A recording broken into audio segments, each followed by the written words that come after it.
வணக்கம்.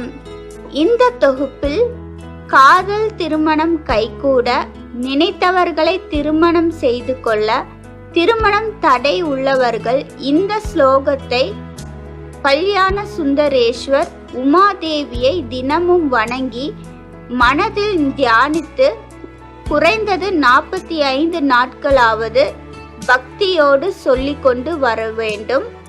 திருமணம் நிச்சயம் நடைபெறும் என்பது நம்பிக்கை. இந்த மந்திரத்தை குறைந்தபட்சம் தினமும் 48 தரம் ஜபிக்க வேண்டும். 108 தடவை சொல்ல முடிந்தவர்கள் சொல்லலாம். திருமணம் ஆகாத ஆண் பெண் இருவருக்கும் விரைவில் திருமணம் நடைபெறும்.